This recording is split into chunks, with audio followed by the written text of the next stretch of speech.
আজকেই বানাবো মটর পনির। মটর পনির বানানোর জন্য কি কি লাগছে দেখে নেওয়া যাক। এখানে লাগছে পনির, চিনি, আদা আর জিরে দিয়ে একটা পেস্ট তৈরি করা আছে, টমেটোর পেস্ট, হলুদ গুঁড়ো, সর্ষের তেল, কাবলি ছোলা আর আলু সিদ্ধ করা, পেঁয়াজ কুচি, রসুন বাটা, নুন, লঙ্কার গুঁড়ো, শুকনো লঙ্কা, তেজপাতা, 5 ফোড়ন। প্রথমে ননস্টিকের প্যানটাকে ভালো করে গরম করে নিচ্ছি। প্যানটা আমার গরম হয়ে গেছে, এর মধ্যে আমি দিয়ে দিচ্ছি সর্ষের তেল।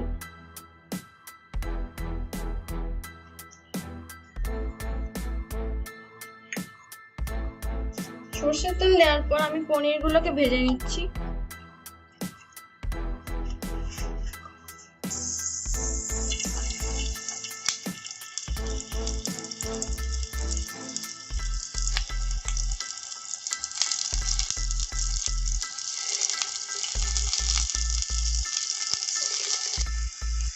ভালো করে ভেজে নিচ্ছি।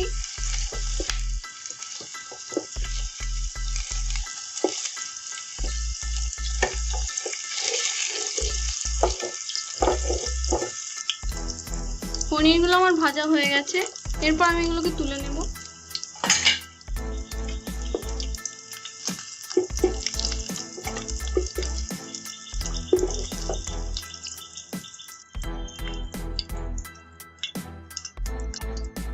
এরপর আমি সিদ্ধ করা আলুগুলোকে ভেজে নেব।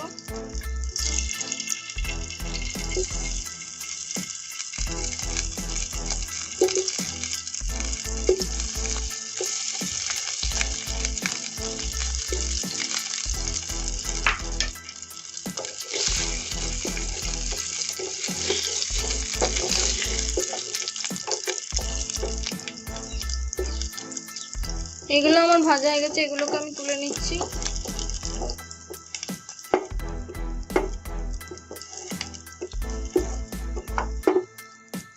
এই তেলের মধ্যে আমি এর মধ্যে দিয়েছি তেজপাতা, এটা শুকনো লঙ্কা আর 5 ফোড়ন। ভালো করে মিশিয়ে নিচ্ছি।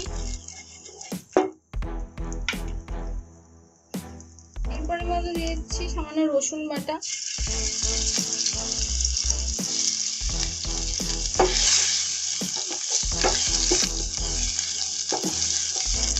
আদা ও জিরের পেস্ট আমি এর মধ্যে দিয়ে দিচ্ছি।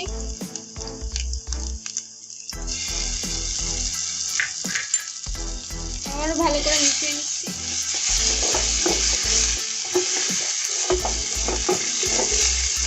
এই মশলাগুলো সামান্য ভাজা ভাজা হয়ে এলে এর মধ্যে আমি দিয়ে দেবো টমেটোর পেস্ট। এরপর আমি এর মধ্যে দিয়ে দিচ্ছি টমেটোর পেস্ট।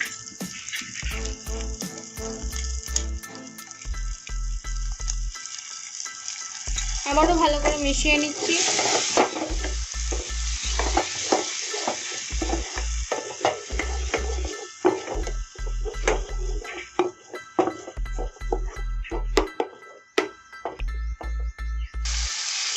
এরপর আমি এর মধ্যে দিয়ে দিচ্ছি হলুদ গুঁড়ো,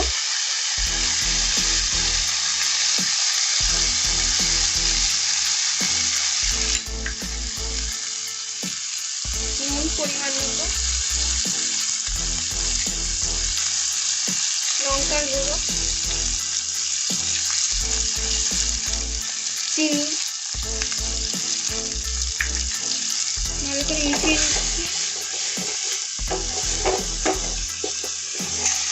মশলাটা আমার ভালো করে মিশিয়ে নেওয়া হয়ে গেছে, এরপর আমি এর মধ্যে সামান্য জল দিয়ে দিচ্ছি।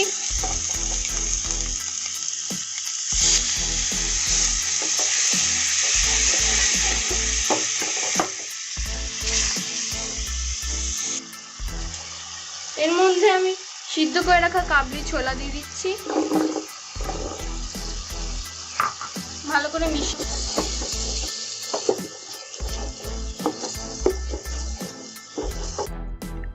এর মধ্যে আমি ভেজে রাখা আলুগুলো দিয়ে দিচ্ছি।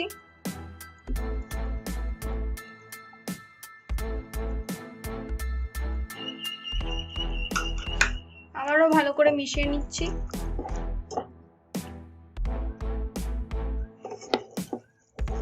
এটাই কিছুক্ষণের জন্য আমি ফুটতে দেব।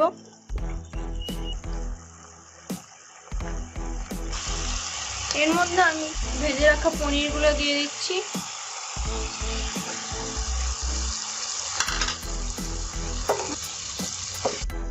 এরপর আমি এর মধ্যে দিয়ে দিচ্ছি সামান্য জল।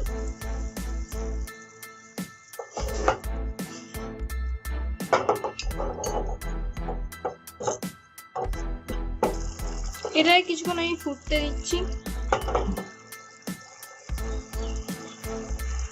যখন এটি সামান্য গাঢ় হয়ে আসবে তখন এটাকে আমি নামিয়ে নেব।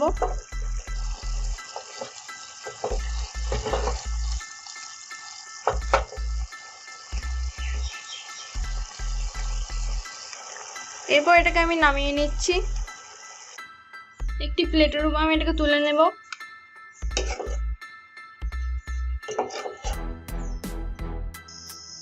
একেবারে শেষে এর মধ্যে আরো কিছুটা তেল দিয়ে দিচ্ছি এবং তেলটা গরম হলে এর মধ্যে পেঁয়াজ কুচি দিয়ে দিচ্ছি।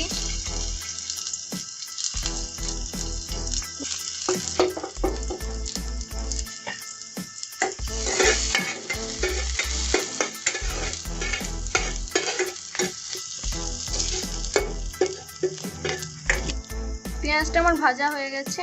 এরপর আমি মটর পনিরের উপর থেকে এই পেঁয়াজটা দিয়ে দিচ্ছি।